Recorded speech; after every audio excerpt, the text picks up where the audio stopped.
The Enlightenment era was supposed to be the age of reason, a time when science, philosophy, and innovation replaced superstition and chaos. But behind the powdered wigs and polished theories were human beings who died in ways so absurd, so ironic, that even the Middle Ages would have said, "Really?" Today, we're ranking the wildest deaths from the Enlightenment, the geniuses, kings, and revolutionaries who tried to change the world, but couldn't escape their own humanity. Fragile lives, craziest deaths of the Enlightenment era.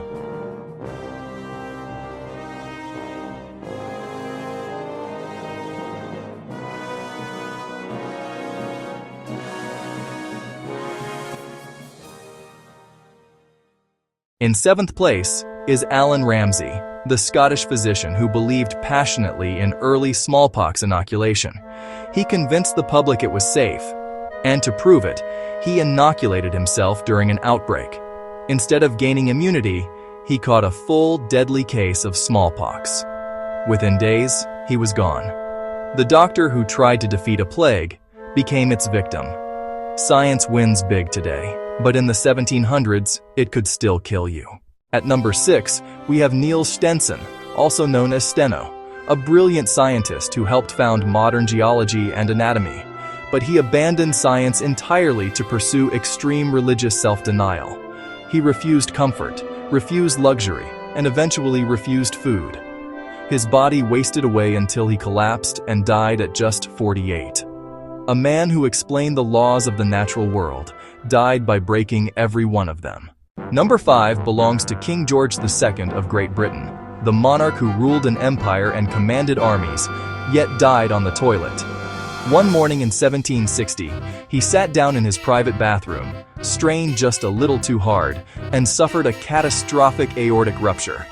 It killed him instantly.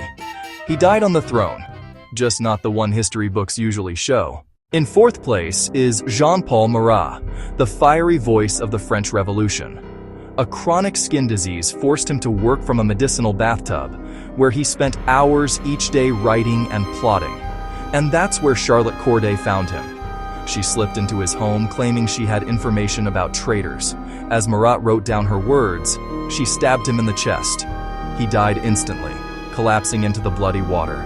The revolution's loudest voice, silenced in a bathtub. Number 3 goes to Jean-Baptiste Lully, the composer who literally conducted himself to death. Before batons existed, conductors used long staffs they slammed on the floor to keep time. During a performance for King Louis XIV, Lully swung too hard and stabbed his own foot. The wound got infected. Doctors begged to amputate, but he refused, because he didn't want to stop dancing. Gangrene spread, and he died weeks later. The man who kept perfect time ran out of it. At number 2 is Antoine Lavoisier, the father of modern chemistry, the scientist who named oxygen, hydrogen, and destroyed the nonsense world of alchemy. But genius couldn't save him during the French Revolution. Because he had once worked as a tax collector, he was arrested, tried, and sentenced to death. The judge told him, "The Republic has no need of geniuses." He was executed the same day by guillotine. His peers said it took only a moment to cut off his head, but 100 years to replace one like his. And at number 1, the craziest, most ironic death of the Enlightenment, Peter the Great, the Tsar who modernized Russia. One winter day, he saw soldiers drowning in icy water after their boat capsized. Without hesitation, he dove in himself, pulling man after man to safety. Hours later, he collapsed with fever and pain. The icy water had worsened an old infection in his bladder and kidneys. Within weeks, he was dead.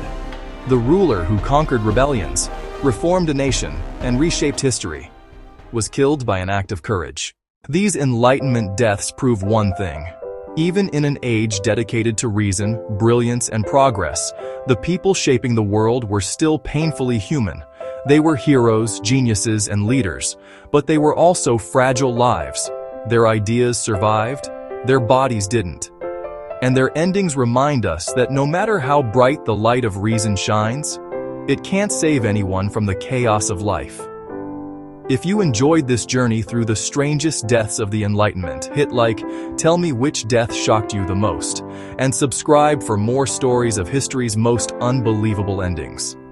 Because even in the age of genius, fate still had a wicked sense of humor.